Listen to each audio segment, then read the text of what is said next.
Good evening and welcome. I am Maria, also known as Brown Girl Interrupting, and this is Pain to Power, where we get to feature some amazing guests sharing their stories of pain to power. And I'm very excited in a few moments to introduce you to my guest today. But before I do, thank you again to everyone who is coming in watching this live at 9 tonight, or maybe you're watching it afterwards, and hopefully you are staying to learn more about our journeys of pain to power. And thank you to the iRent Network, which this program is in association with. So today I was kind of thinking about, and I'm always thinking about, this idea of pain to power and healing. And I posted just recently a spoken word by the poet O.B. West, and he was talking about women and the pain that we carry. And I think that conversation is really important. And we're going to talk about it more today with my guest. But oftentimes there's this idea of strength that has to come with power. And his poem just made me start to think about another thing, which is that he says, she turns her pain into parachutes. She holds on to lessons to lessen the impact of her falls. It's been like sitting with me, and I wanted to share it with all of you because this idea of pain being turned into a parachute has this softness to it to give us and allow us some grace, which oftentimes we don't. Oftentimes we think when we're going through pain and we have to be powerful, that we have to show up and just sit in our pain. And I've done that before. Many, many times. It's the invisible thing that no one sees. But when it's a parachute, you give yourself grace. You allow yourself to feel what you need to, but also learn the lessons that are going to help move you through that pain. And so today, as we go into our conversation and as you continue this journey with me on our pain to power journey together, I hope that you are finding your way of lessening and learning the lessons through that lessening of the pain. And I am very excited to introduce to you our guest who has been doing her own journey of healing. This is Stephanie Brodie, the CEO of For Self Fitness and For Self Motivation Fitness. She is a master trainer, a nutritionist, and a massage therapist. So plus the author of her new book, The Conversations in My Head, which we both are holding on to right now. Welcome, Stephanie Brodie.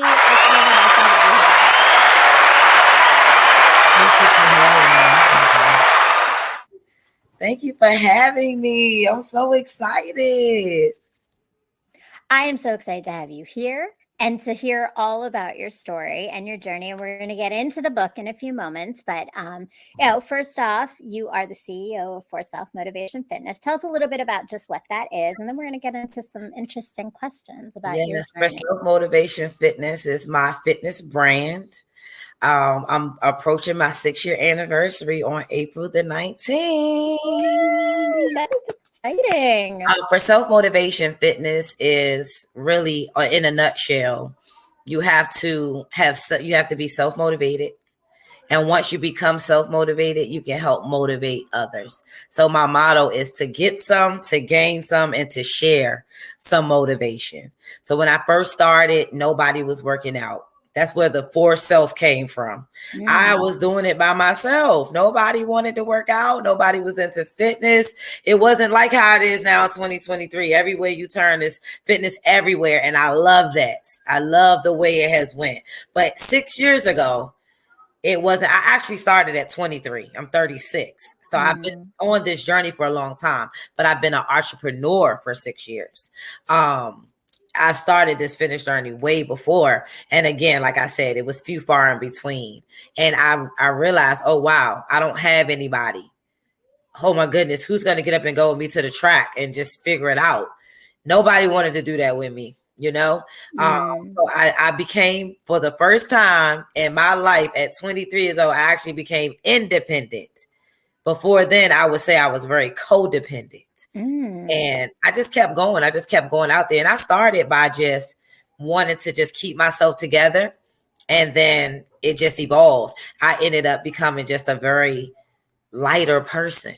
right? So then people started saying, Stephanie, train me. Stephanie, train me. And I didn't want to hurt nobody. So I started taking classes online and learning. I'm like, I don't want to hurt nobody, but okay.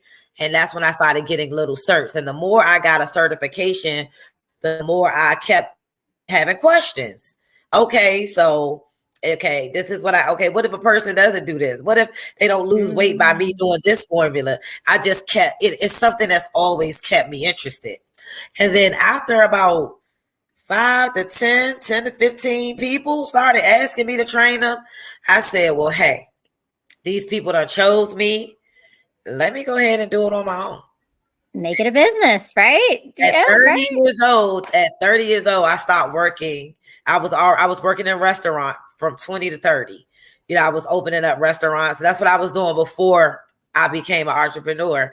And at 30, I said, I'm gonna work for myself. And you haven't looked back since. That's beautiful. And that's beautiful. Haven't looked back since. So that's not all. The people really chose me. I never knew this was gonna be my life.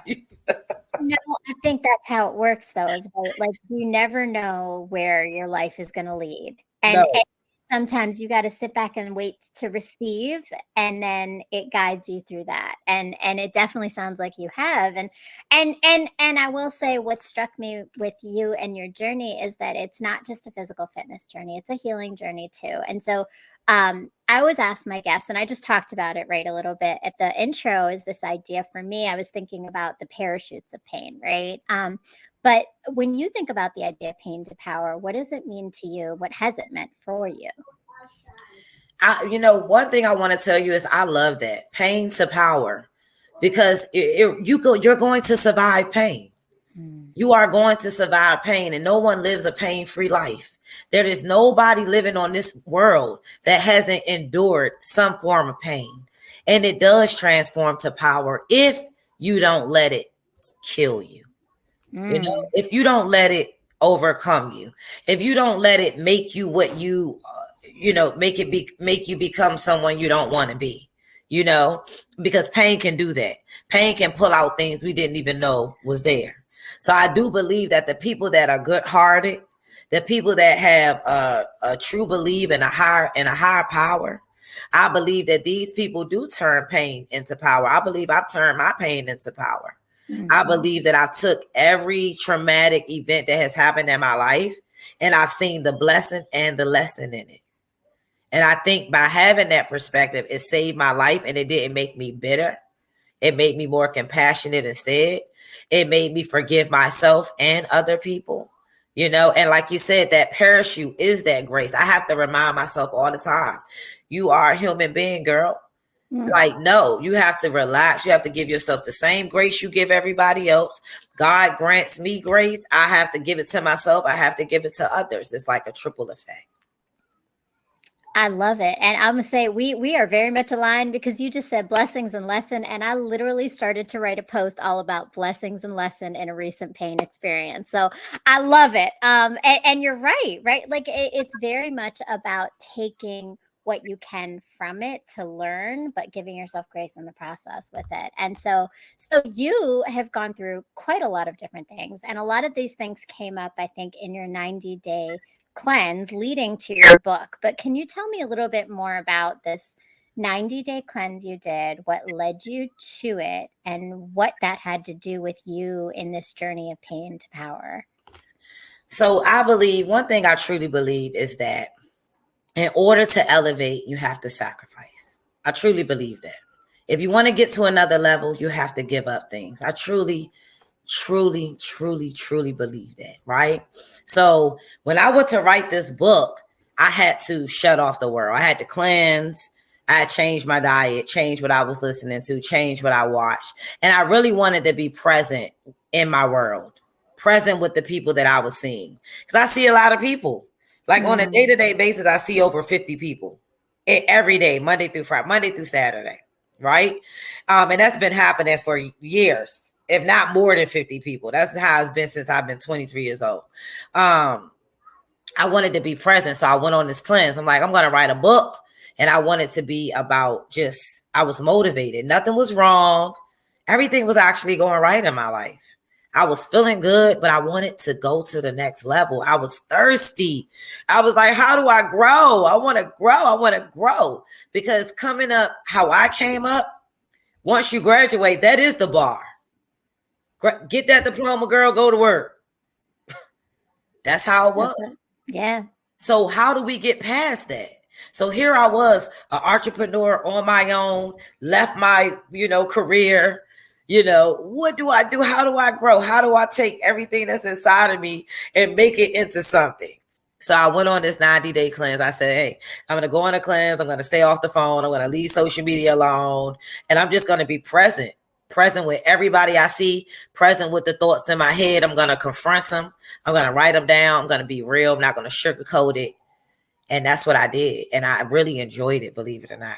I really enjoy. I've always been a talker. Oh my God, all my life. My girl, you talk too much. Girl, you talk too much. But I realized I couldn't change that. I'm like, hey, I can't change it. I got stuff to talk about. I got stuff on my mind. I actually got some substance. I can actually have a conversation with people. Instead of like taking it as a negative, I just embraced it. And I used that talking that I got and I just talked to people. And believe it or not, it worked out because people were talking back to me and we were having real conversations. And I wrote the book when 90 days was over.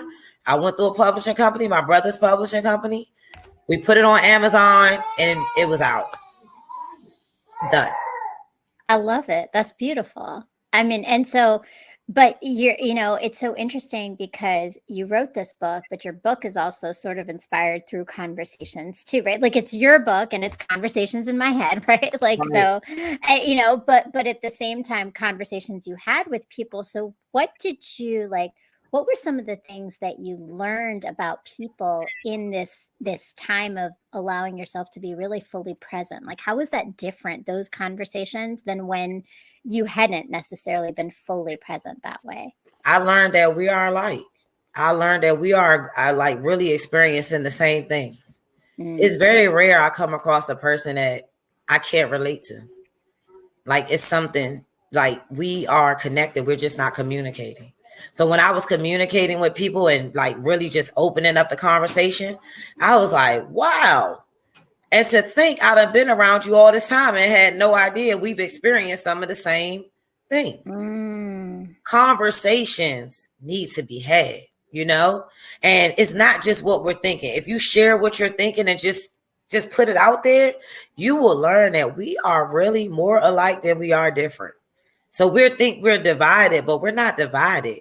We're just not talking. We're just not talking about it. And depending on when you were raised, what era you were raised in, the communication just didn't exist. It's like a need to know basis. So what I learned about people were that we are really experiencing some of the same things. Some of us are dealing with it. Some of us are not. Some of us are talking about it. Some of us are not. Some people are only talking about it and not doing anything about it. And some people are doing the opposite. So I learned that having those conversations, that's the type of person I want to be. I want to know who you are. I want to know the people that I'm around. I'm interested. Who are you? Because I believe that everything that we went through, every traumatic experience, every great experience, every experience plays a part in who we are right now today and why we feel the way we feel, think the way we think, act the way we act. It all ties back to something. And a conversation will just trigger it. Just having a conversation could just trigger the smallest thing. Yes, it does. I totally agree with you because I think that is exactly how I feel about life in general, right? Like it's the conversation, which you said it, right? It's the talking, but it's also the listening, because you can only hear the similarities between you and other people when you listen to their stories, when you want to know more about them. And that is so much the purpose of this show. Honestly, it is the conversations to hear and listen. So I love that you frame that, and that idea of really sacrificing so many other things to just focus in and be present with that is really powerful. And what came out of it is this amazing book. You mentioned something when we were offline, but I want to bring it back here, which is you said you have to be in a receiving mode to really understand your book. Tell me more about what you mean by that. I think that what I meant by you have to be in a receiving mode. You have to be in a place where you're ready to be real with yourself and how you feel. You're ready to kind of dig into the root of any emotions that you may be holding, and you're ready to just deal with it. In this book, I just laid it all on the table. I just dealt with everything and didn't think twice about it. Because if it's there inside of you, we need to deal with it. And the longer you don't deal with it, the longer it goes on, the longer it eats at you. So in order to understand my book, the reader has to be in a place where they're willing to sacrifice to elevate. Because there is no next level if we're not giving up things, right? If we're not confronting our issues. So in this book, I was motivated, I was driven, but I also felt like, how do I break past this wall to get to the next level? I have the ambition, I have the consistency, but why can't I get to? I'm just so hungry. Right. Who can help me figure this out? So that's what I mean. You have to be a certain type of reader is going to really read this book and say, wow, I'm there. Like this is like, I understand this. I've had people call me and say, oh, chapter such and such, that was me. And that's what I love to hear. I wanted people to relate. Or if you don't relate, at least connect or say, any type of connection, but the most and motivate. I mean, honestly, like I think there's so much motivation in your book. Like these poems are your conversations, but those conversations are pushing you forward, which then allow other people to push themselves forward when they read them, which is huge. And I think that receival piece is really important, facing ourselves, because we so often do not. I mean, what have you kind of discovered about that in people's journeys of this? That's it. You nailed it. This thing of facing themselves. Like, what have you learned about that process with It's people? easier to not face yourself. It's easier just to not. And what people don't understand is that's not going to help you grow. None. That's not going to move you forward at all. Everything that you try to tie to will not work. It won't work. You are the key to what works around you. And until you work on yourself, nothing else will work. It will not work. Every arrow will go back to you taking care and dealing with yourself. And I think that it's easier for people not. I see it every single day. I see it. And I'm telling you, it really has changed my perspective on me thinking that the world was full of selfish people, because I see the most non-selfish people. I see the most selfless people. It was going to kill them to take care of themselves because they're so busy taking care of everybody else. It's so hard to do. It's so hard for people to take care of themselves and face whatever it is and just deal with everything else that makes them feel good. Because we feel good when we taking care of people. We feel good when that makes us feel good. That makes us feel great. Right. The other stuff don't make us feel great. It creates all this stuff. And nobody wants to deal with that. Why would I deal with my trauma? It's going to give me anxiety. Why would I deal with my pain? It doesn't make me feel like powerful. It makes me feel weak, and it makes me emotional. Yeah. Right? So when people think about facing things and dealing, it's like, oh no, I'll say that another day. Let me drink that away. Let me smoke that away. Let me party that away. Let me do all this. All of these band-aids we willing to put on ourselves, but we will aid someone else. Right. They sick. I'm going to take care of you till you get better. A person's broken. Let me fix you, boo. Let me fix you. We will do that for somebody. We will go to the end of the road, but not ourselves. And that's what I learned about this journey. I learned that it's very hard for people to face themselves, and it's easier to. And that makes sense, because I think some people don't even realize they're broken. Yeah.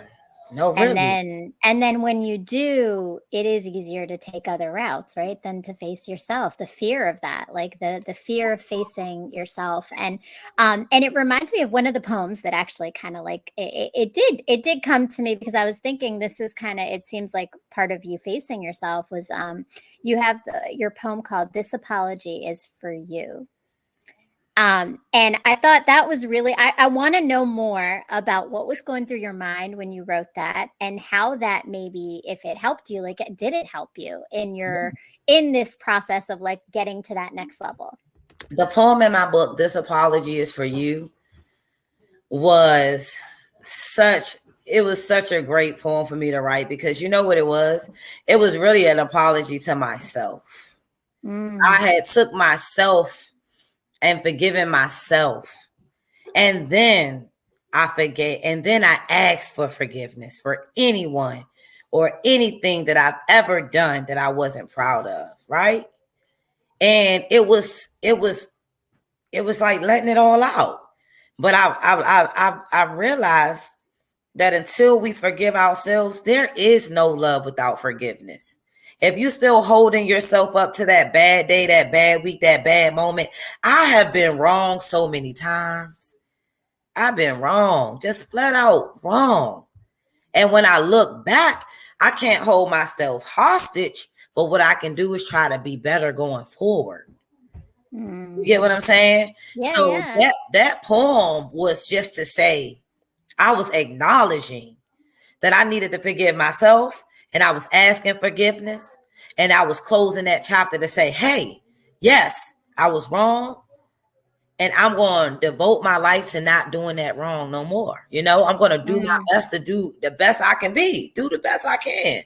But more than anything, I'm going to forgive myself and stop holding myself hostage to things I cannot change. You know, I have a saying, I can't live in the past with you. You're going to meet people that's going to hold something that you did to them in the 8th grade. Baby, you got to let that go. Okay, because who I was in the 8th grade and who I am now is not the same. But you will meet people in your life that will want to hold you in a place that you ain't at no more. But when I wrote that, it was acknowledging that I was wrong. And sometimes we hurt ourselves more than we hurt anybody else. But we only apologize to everybody else. Now I gotta apologize to me, because if I don't care about me, I ain't gonna care about you. If I was doing me wrong, doing you wrong was easy.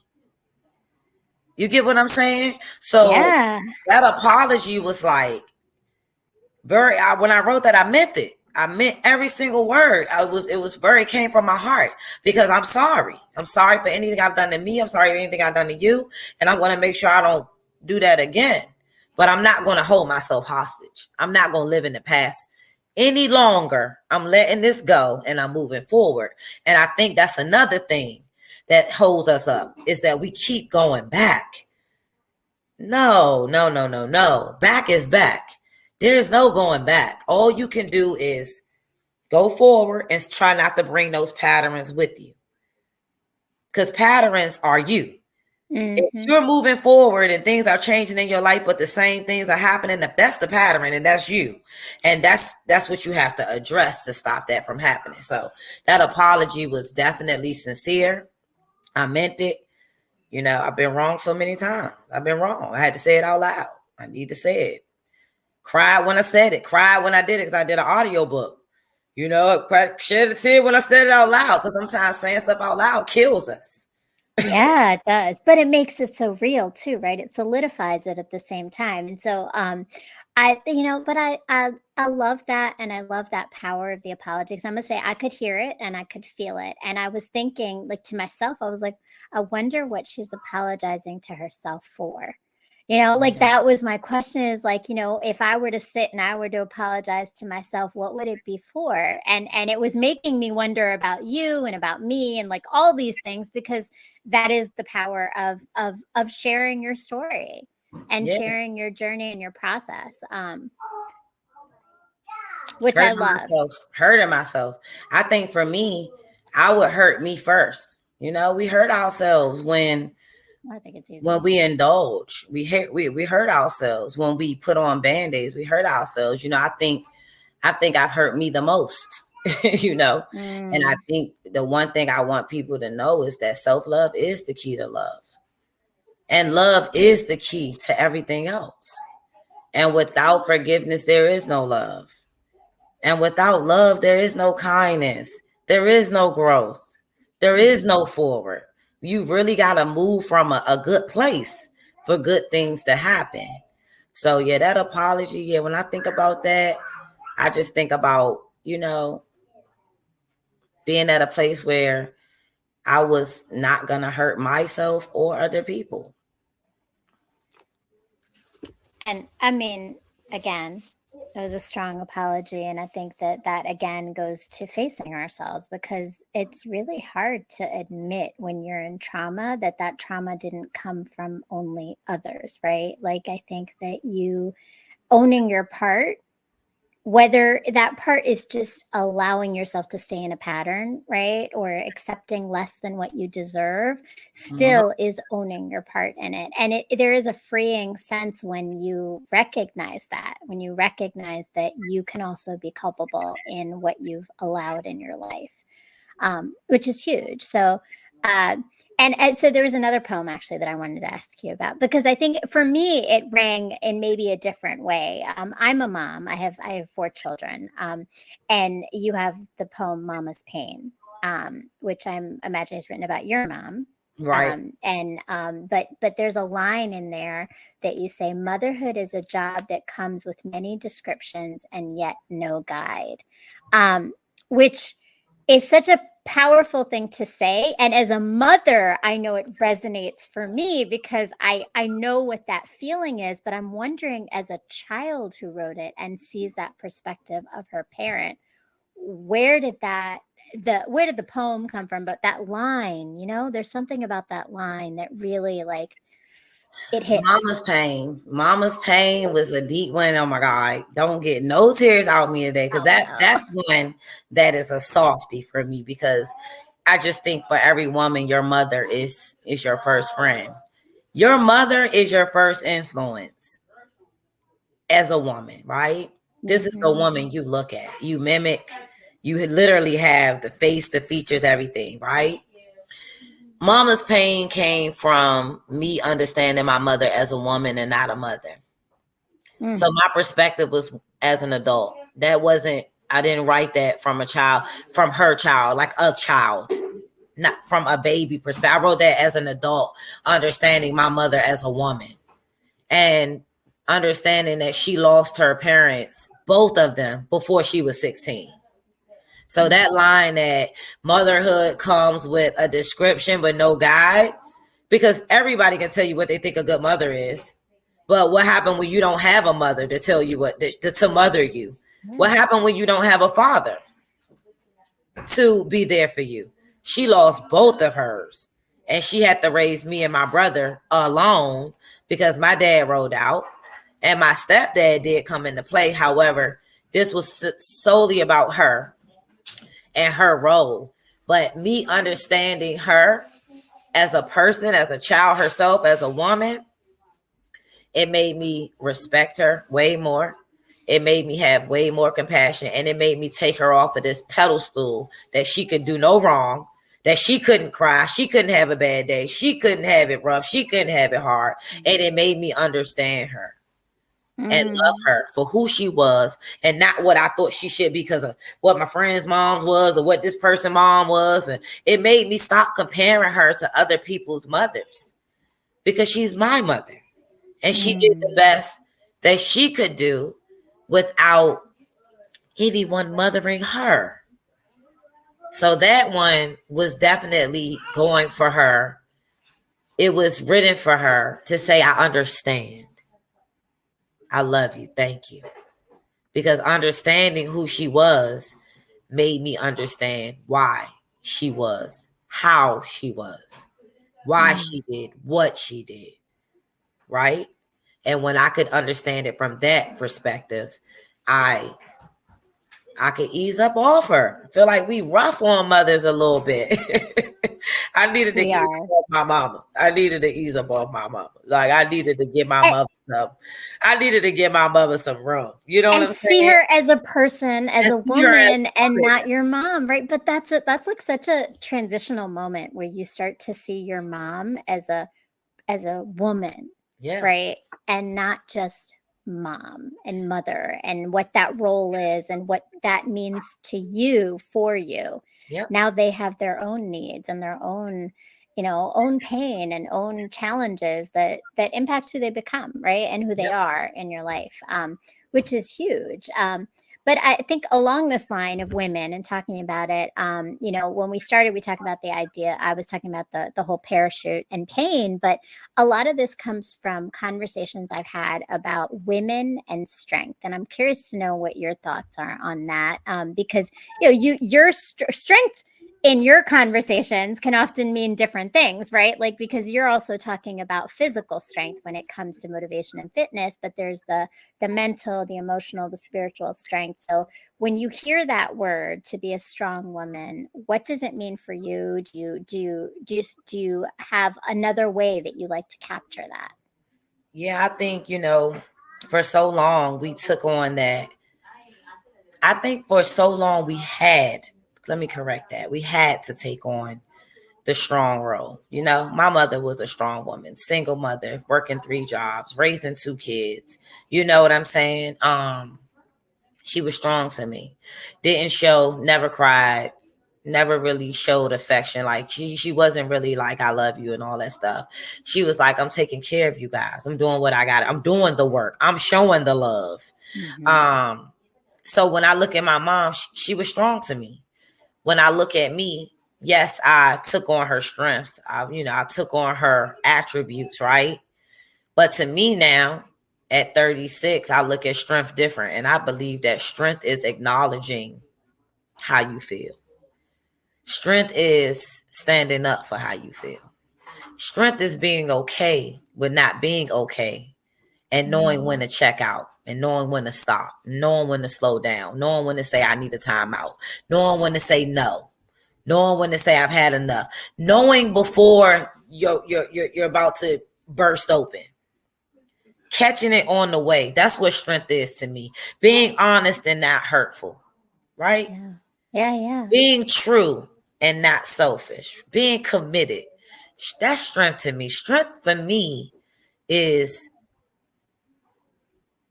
being honest with who I truly am and how I truly feel and being okay with that. And that's how strength shows up to me. That whole strong that gets put on us Black women, they can go ahead and take that off of us. Black women are tired of being strong. We had to be strong. My mother had to be strong. Coming up, I was born in 86. During this time, you had to go work. You had to do all this stuff. But now the world is changing. You can walk in your true light. You can say, I need help. You can say, oh, that's too much for me to take on at this time. I'm sorry. This is not how I feel, but I do want this to work, but this is not how I feel. I hope it can work without feelings being different. So to Right. me, strength to me is more about being true. Being true to who you are, being true to what you are, being true to what you want. If that makes any sense, It makes total sense. And I think what you just did is reclaim that whole narrative of strength, right? This idea that strength means carrying everything, which it Yeah, doesn't. It means self-awareness and self-love, like you keep saying, I right? agree. That connection to that like knowing who you are authentically and showing up as that, whether that's putting a boundary up or saying no to someone or just giving yourself some more grace. Yeah, And I love that definition because I think I've had so many conversations with so many women about this idea of strength, and it is exhausting. And it's and exhausting. particularly for Black women, it's a whole nother level of exhaustion, right? Because that has become so toxic in the way that it's used. It's terrible. It's terrible. You don't get no awards for being strong. Give that title back. Mm-mm. What you do is just Mm-mm. let people keep thinking you got it, you can take it, you can handle it, you can take it. And No, that's it, right? You it, just keep right, piling. they just keep piling up on you, piling up on. Listen, I become very good with saying, hold up, time out, time out, time out, time out, time out, time out, time out. You came in with that energy. That's not the energy that's here. You can't put that on me. I'm not going to accept it. We're going to have to channel into another energy. If I can't help you, let's try another day. I'll be here. I'll be willing. I can't let you overload on me. I can't allow it. You know, energy is draining too. And sometimes people think you got to be strong enough to take on everybody energy, take on everybody problems. Let me go ahead and give you some of this back because it's too much for me right now. Now, for me on a good day, I can take on a whole lot of things, but I promise you, I am okay with letting you know. Take this back. I cannot take on this. Look, I love that because I'm going to tell you, Stephanie, I'm 45 years old and I probably maybe 2 years ago finally learned how to say no to people and put up my boundaries. So you're ahead of the game than a lot of us women, because I have this conversation often with my women who are in their 40s and 50s, and it is so much harder for us to do that now because we've been so entrenched in it in so many different roles in our lives, professionally, personally, with our kids, with our husbands, with our, our boyfriends, whatever it is, right? That it becomes the skin you're in, and it's really hard to let go of and take it off. And that's why you have to, what I learned that works for me is when I meet people, I'm truly my best self, right? I'm always want to be my best self. I'm a real down to earth person, right? I try to be my professional self, and then I get more down to earth as we go. But what I do is I try to just nip things in the bud as it comes. And that's what happens. See, we let people get away with it. And now you've already accepted them just putting stuff on you. So now they don't know. They don't mean you no harm, but because you've allowed it. So what you allow can create the issues too. And again, that goes back to you. So if you're if you're listen, you're going to hear me say this over and over again. I'm going to sound like a recorder. It goes back to self. It goes back to you digging into who you are,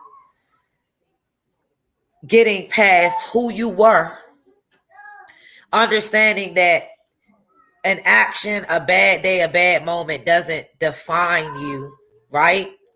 And finding your boundaries and your balance. We're all out here experiencing life. Nobody is living a pain-free life. Nobody, right? No. So we got to be okay with being honest with what we can take on. So if we allow people to do things, we can't fault them if we had allowed it, right? So I learned it. I just nip it in the bud. I let everybody know that's in my space. I'm genuinely, truly here to help you, to be of help. And if I can't help people, then I wish you the best, and I really do. But I'm moving forward. I don't have time to feed into a bunch of negative energy and negativity and stuff. But I understand that that's where you may be. And if I can help you get out of it, I will. But some people don't want to get out of it. And you got to let them go through what they go through.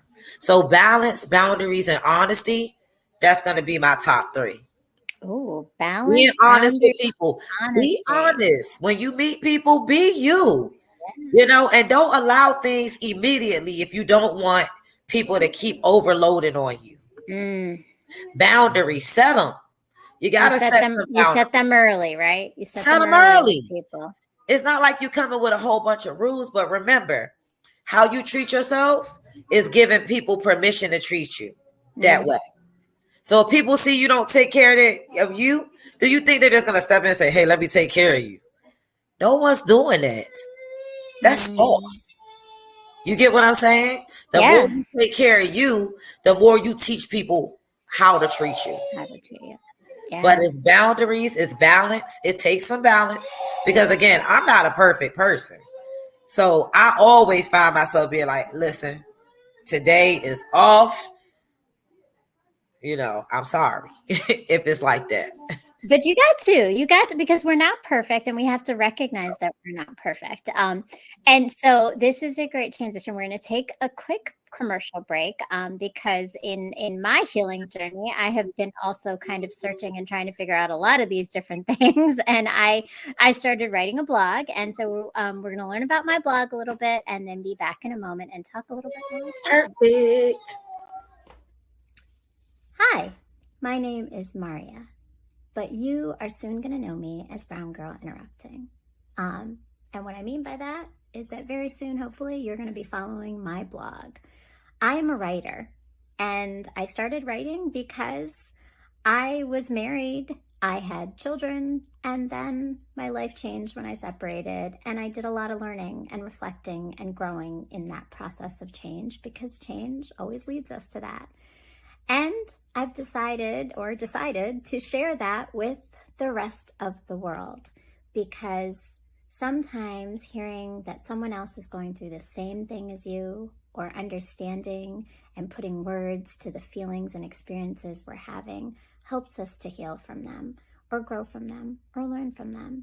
And so that's what my blog is. It's writing about life, healing, relationships, parenting, dating, marriage, pain, love, mistakes, growth, and coming out whole still in all of it as a human, flawed, but always open to new things. So that's my life, that's my journey, and it's written in this blog. But my hope is that you are going to go to www.browngirlinterrupting.com and join and subscribe to the blog and read all about my story to help you maybe gain some perspective on yours. All right, thank you. And hopefully everyone goes and checks out my blog. It is www.browngirlinterrupting.com. The links are all below. Go and subscribe, put your email in. So Stephanie, if you haven't done it yet, please make sure you go and subscribe. I actually just recently wrote 2 posts, the first of which is about parenting, called Generational Blessings. And it's the relationship between me and my daughter, and the connection of my father, who passed away 12 years ago. And the second is called Kiss of Life, which is the start of the journey of my most recent space of pain, but also space of some power as well. So please go and check it out, and be sure to subscribe and put your email in so you get the latest posts as they come out. So Stephanie, I have really enjoyed our conversation. Like, I really appreciate everything. I think you're throwing out gems, and you're giving us so much to think about. But particularly, we talked about the book, and the book is really important. But also, I think your what you do in your master training, and the way that you build fitness into also like spiritual and healing growth. I want to hear a little bit more about that. So what specifically makes your approach and the way that you focus on physical fitness unique and different? What makes me different as a master trainer is that I connect with my clients as individuals. They're all individuals. So I have to learn what works for them. Whether it's blood type dieting, whether it's a 21-day cleanse, whether it's, whatever it may work for. So me, I'm more, it's more personal. Every one of my clients, I know them in and out as individuals. And that's what makes this journey so much better. Because as they grow, as they transform, as we learn their bodies, we collect information. I watched them change. I watched them just evolve right in front of my eyes. And to me, that is the best part of what I do. Treating people like individuals, really connecting, really learning, and being authentic and creating things for them, and sticking with them as they go through the ups and downs. I'm covered in all fitness, all wellness. So I basically can cover every base. So when it comes to my clients, I'm covering their nutrition. I'm covering their strength training programs. Every program I design is progressive. You're going to grow. So you may start here, but we're going to climb up, up, up, up until you get to your ultimate goal. And I love what I do. I love what I do. It's not work for me at all. it's nothing hard about what I do. Like, I love what I do. I love learning. I'm always learning. I'm always reading. I love coming up. I love having to create with a client who has anything going on outside of the norm and figuring it out for them. And I just love to watch people become consistent. I love to see them happy. And definitely when they hit their ultimate transformation goals, it's like the best. So what makes for self-motivation different is that I teach you how to be independent. And as the more they come in, the more the lesson is about them. Self-love. I tell everybody, I'm here to say yes. I know in your world you may say yes. I'm here to say yes to you. It's rare I say no to anything that they may need, because I do want to be the person that they know they can count on in this journey, because it gets rough. It's rough. It's a hard journey. It's hard to commit to this and commit to that and give up the stuff you love. And it's hard at first, but I promise you, the more people do it, the more they're releasing all these good feelings and the better they truly become. And the physical brings them in, but my goal is to make sure that they leave out loving who they are inside out. But that's important, and that's so powerful. And I'm glad that you elevate that, because I think that oftentimes we just think of fitness. I mean, I'm gonna say for me, right? What I was drawn to when I first heard you and I saw you at this event, this spoken word event, was that you connect that personal understanding of self and the kind of the spiritual and emotional health also with the physical health, and the importance of that. And that's so powerful and what that can transform. So like in that, have you seen that like people have been able to kind of even open up sometimes about their traumas, about their hurt? Like it's almost like, I've heard that, right? Your body literally, there's a book called Your Body Keeps the Score, right? It's all about how trauma is held in your body. So I'm wondering, like, what have you seen where individuals have been able to almost shed that trauma through that? Yep, definitely. I've seen every one of my clients like break through and understand that it's all connected, because what's going on inside is coming out. You're dealing with it in some way. Even if you're not dealing with it, that's dealing with it in some way, you know? So I see all my clients break through, you know, and really start dealing with what's going on inside, because that's the key. That's truly the key. I love that. And that's so important. And I mean, you know, you've shared so many amazing things, but you've also talked about, I want to go back to, you have a group called Women Who Break Bread, which is another element of this piece. But tell me about your group of Women Who Break Bread. What do you do, and what is your goal from that process? So the Women Who Break Bread, there is 8 women. We all come together. We're all entrepreneurs, and we come together to provide monthly pop-up retreats. Some of them will be more retreat style, to give away our service, to reach. The whole purpose of the Women Who Break Bread is for us to reach other women that want to be better, women that need resources, women that are entrepreneurs, women that are looking to grow, women that support women.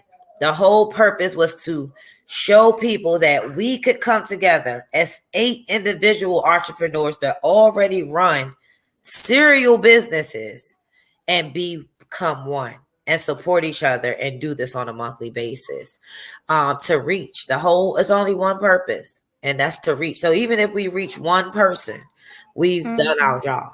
You know, our job is to share everything we know, connect people. When I came up, it wasn't a bunch of entrepreneurs that you can reach. Everyone I know, I support them. I could tell you what shea butter I'm using, what face cream I'm using, because I know the owner. And I think we don't value that enough. I don't think we value. You cannot call the owner of Nike up and say, hey, make me a custom Nike shoe. I can call my homegirl up and say, hey, girl, my shea butter done went out. Can you make me another one?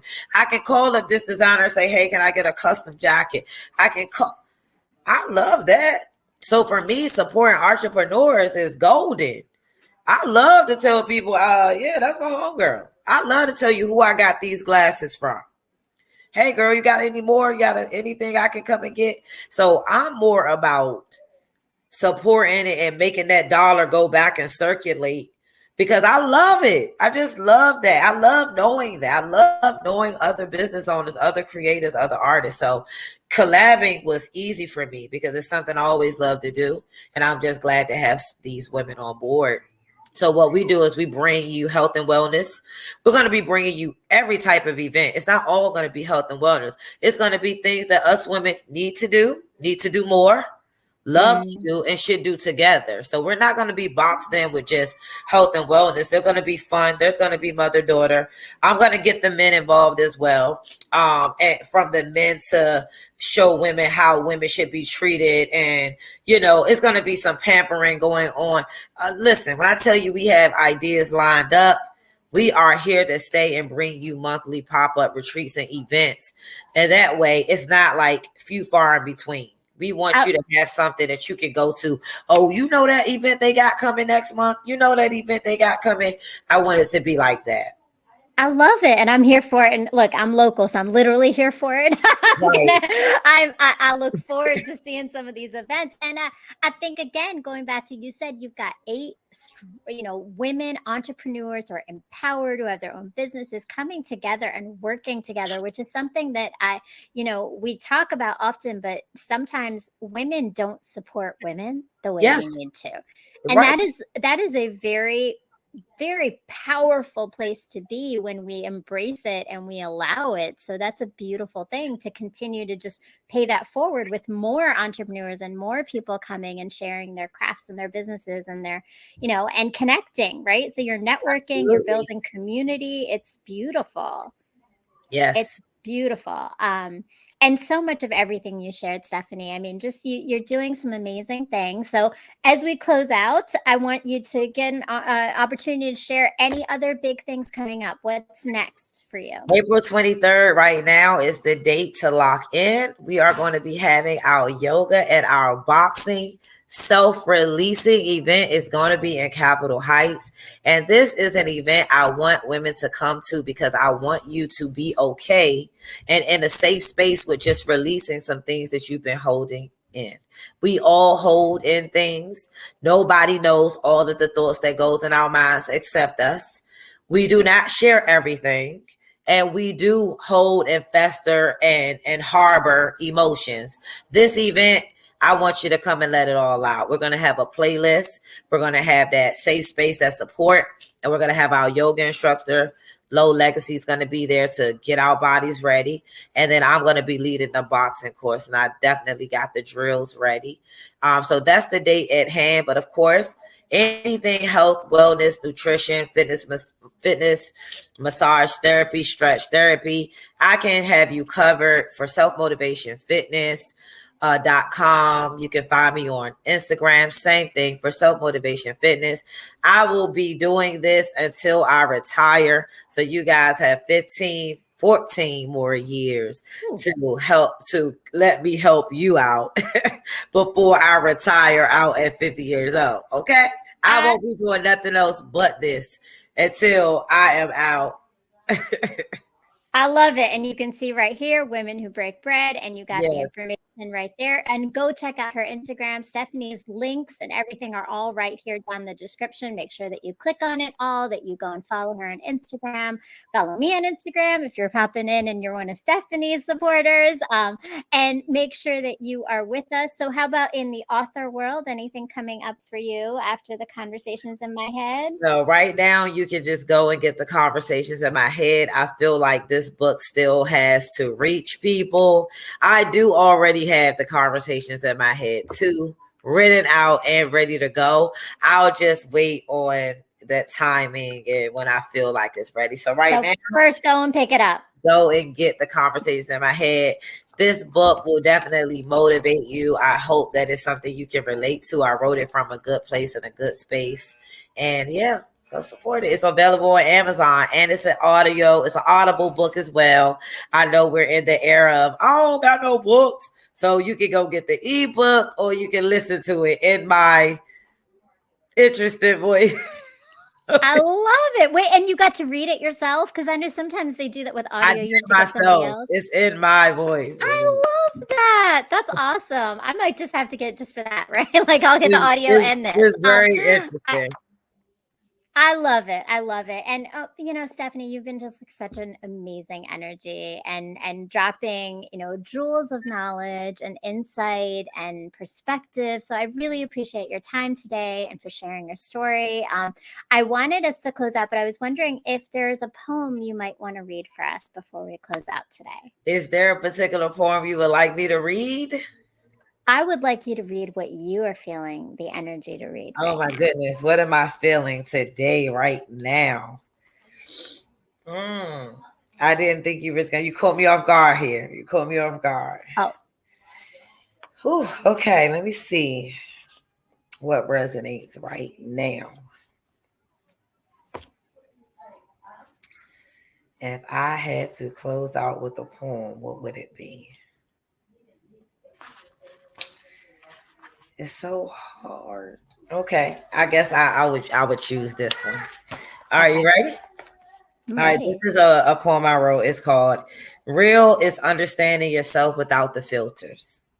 Being mature enough to recognize you're immature in some areas. Acknowledging your weakness and your strengths. Acknowledging that your weaknesses can become strengths and strengths can reflect power. Accountability is key. Pointing the finger can't move you. Being free can't choose you. Holding on to everyone else only to lose you. Real is simple. It's right or wrong. It's understanding that the wrong that has been done to us from someone else goes back to the doer. Being responsible for your actions only. For you have to answer to the high power. For only you see the darkness in the mirror, which is your reflection. You find beauty in all things except you. You're saying you're real, but you can't seem to accept you. You don't have to embody mistakes or dislike the body you have for a body they make. When will you be real enough to break down your insecurities and flaws and work on them? Look at the only real you have to recognize is you. I love it. Real is understanding yourself without the filters. Ooh, that is, oh my God, that title is fire. It really is, and so honest and raw, but beautifully said. So thank you. Thank you. That was a beautiful way to end out because that's really it, right? Understanding That's it. yourself without the filters. Understanding yourself without the filters. I tell people all the time, you can fool me, just don't fool you in the process. Because at the end of the day, you got to deal with you. No matter what you want people to see or believe, at the end of the day, you got to deal with you, the real you. Yeah, you do. You do.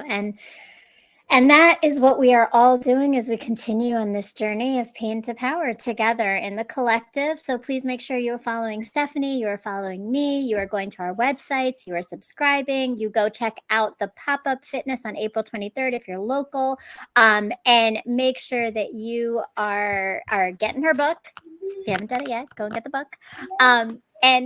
And just continue to face yourself, but also give yourself that grace in this process of knowing that we're not going to be perfect and it's okay. We are in this healing journey, learning about ourselves. And I'll be honest, as I'm walking away today, Stephanie, there are so many things that I want to write down now and think about for myself in my own space of where I am right now in my pain to power journey. So I really appreciate this. I appreciate the conversation. And please make sure that you are all tuning in next Sunday again at 9:00 on Brown Girl Interrupting on iRant Network and on the Ranters Union on YouTube, all for Pain to Power Leading with Love. Next week, I have a good friend of mine, Noelle Zafir, who is going to be coming and joining us and sharing her story of pain to power as she changed careers and became a model and what that journey has been like for her. So please make sure that you tune in next Sunday at 9:00. Thank you again, Stephanie. Thank you to Logic, Mr. M, the magic behind everything, our producer, and to the iRant Network. And of course, to all of our supporters who are here in the chat, who are sharing their stories, who continue to follow us. Thank you. We appreciate you. We love you. And we hope that you continue on this journey with us together. Thank Peace, you. love, and light. Thank you.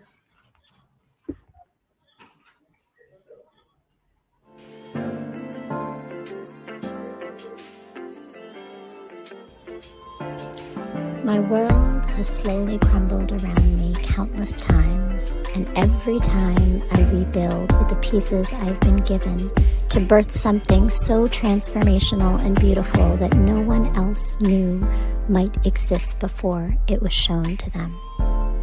These moments tend to coincide within my romantic path. The universe has been telling me to focus on the revolution and not romance. It has over time given me the tools, resilience, and light to turn my pain into power. And only now do I see that the key to this always resided in the love and knowing I had in myself, not from the external sources of family or men. The message I have been avoiding might be that my time in this world I had existed in was not to receive love, but to put it out there for others to see, feel, and heal through. Revolution before romance moves pain